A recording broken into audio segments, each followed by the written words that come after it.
Assalamualaikum warahmatullahi wabarakatuh. Halo anak-anak, selamat pagi.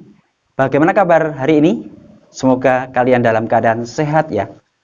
Jumpa lagi dengan Pak Arin yang akan menemani kalian belajar di kelas 3. Namun, sebelum kita ke materi, jangan lupa tekan tombol like dan subscribe-nya ya, dan jangan lupa berdoa terlebih dahulu. Berdoa dimulai. Selesai. Tema 2, menyayangi tumbuhan dan hewan. Subtema 3, menyayangi tumbuhan, pembelajaran ketiga. Nah, tujuan pembelajaran kali ini yang pertama adalah dengan mengamati teks bacaan, siswa dapat mengidentifikasi langkah-langkah cara perawatan tumbuhan dari teks yang dibacakan dengan tepat. Yang kedua, dengan mengamati garis bilangan, siswa dapat menyelesaikan penjumlahan bilangan cacah dengan menggunakan garis bilangan dengan tepat. Yang ketiga, dengan memperhatikan penjelasan guru, siswa dapat mengidentifikasi bentuk tumbuhan untuk membuat hiasan dekoratif dengan teliti. Perhatikan anak-anak ini, coba gambar apa ini anak-anak? Perhatikan sudah? Ya. Bacalah teks berikut ini. Hutan bakau, si sabuk hijau, pelindung pantai. Kelas 3 berkunjung ke hutan bakau. Mereka akan mempelajari perawatan dan pelestarian hutan bakau. Orang-orang sering menyebut hutan bakau sebagai sabuk hijau. Artinya, kawasan hijau yang tumbuh di garis pantai. Hutan bakau melindungi garis pantai dari pengikisan. Hutan bakau juga meredam gelombang besar, termasuk tsunami. Diperlukan kerjasama warga sekitar untuk menjaga pertumbuhan hutan bakau. Ada dua hal penting yang harus dilakukan untuk merawat hutan bakau, yaitu yang pertama penyiangan dan kedua penyulaman. Penyiangan dilakukan untuk membasmi hama, adapun penyulaman adalah penggantian pohon bakau yang mati. Pohon yang mati diganti dengan bibit atau pohon bakau lain yang seumur. Tujuannya agar pohon bakau dapat tumbuh secara seragam. Pohon-pohon bakau yang telah ditanam mesti dijaga pertumbuhannya. Kepiting kerap menggigit batang anak pohon bakau. Pertumbuhannya kepiting di sekitar hutan bakau mesti dikendalikan, paling tidak hingga pohon-pohon bakau berusia 1 tahun.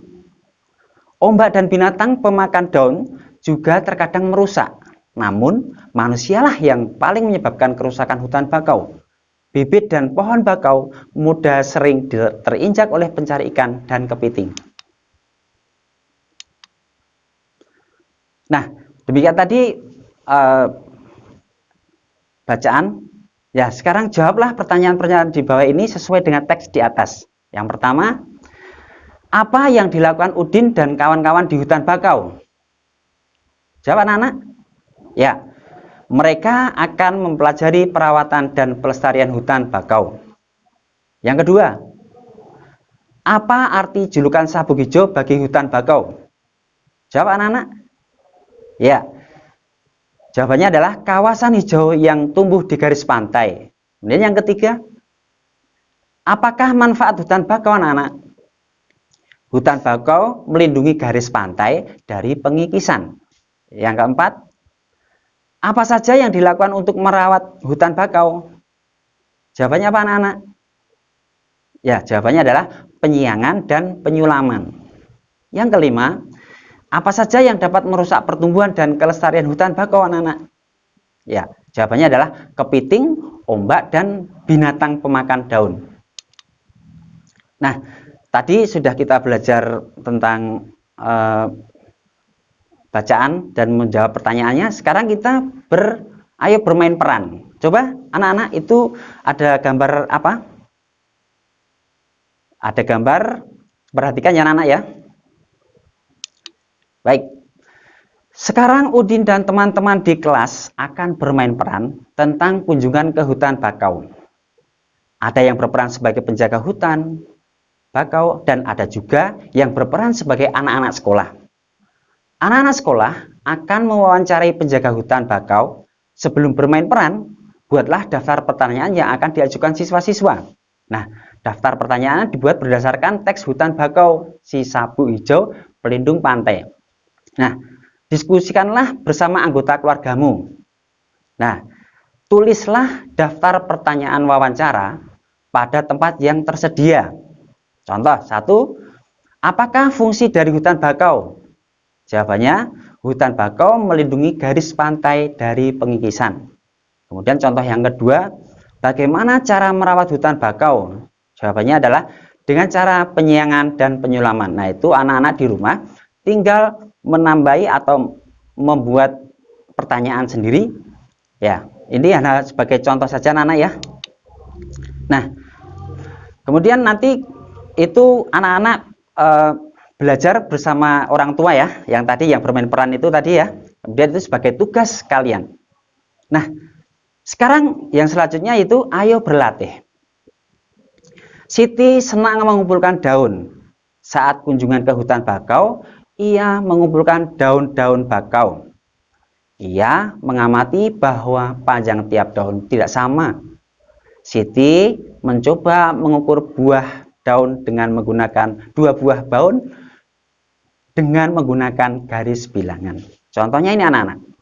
Nah, di sini ada 2 daun yang di bawahnya diberikan garis bilangan 0 sampai 12. Nah, itu.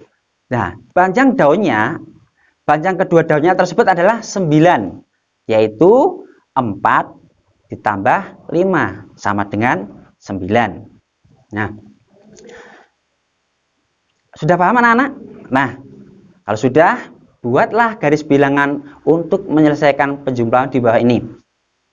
Ya, yang pertama, 9 ditambah 5 sama dengan berapa? Coba saya hitung, Pak Guru hitung, 1, 2, 3. Ya, tepat sekali. Kemudian yang kedua, 4 ditambah 7 sama dengan berapa anak-anak? Jawabannya nanti ditulis sendiri ya. Yang ketiga, 6 ditambah 4 sama dengan berapa anak? Ya, yang keempat adalah 3 ditambah 9 sama dengan berapa? Ya, jawab. Kemudian yang kelima yaitu 4 ditambah 8 sama dengan berapa? Ya, itu sebagai evaluasi kalian di rumah, nanti di rumah mencoba ya. Ya. Kemudian ayo berkreasi. Dayu ingin membuat gambar hiasan dengan menggunakan bentuk-bentuk tumbuhan. Kita bantu Dayu membuat hiasan dekoratif yuk. Amatilah berbagai macam bentuk tumbuhan di sekitar kalian. Di sekitar kalian itu banyak sekali tumbuhan-tumbuhan. Ada dedaunan, ada yang berbentuk oval, bulat, kemudian ada yang berbentuk lain-lainnya. Nah, hal ini akan memudahkan mencari ide bentuk hiasan dekoratif. Nah, anak-anak, demikian saja pembelajaran untuk kali ini. Kesimpulan pembelajaran hari ini adalah yang pertama, cara perawatan tumbuhan. Kemudian yang kedua, menyelesaikan penjumlahan bilangan cacah dengan menggunakan garis bilangan. Kemudian yang ketiga, mengidentifikasi bentuk tumbuhan untuk membuat hiasan dekoratif. Demikian pembelajaran hari ini, semoga bermanfaat. Tetap semangat belajar di rumah, ikuti protokol kesehatan dengan cara memakai masker. Jika ingin keluar, cuci tangan pakai sabun dan makan makanan yang bergizi. Sampai jumpa di pembelajaran berikutnya. Salam. Wassalamualaikum warahmatullahi wabarakatuh.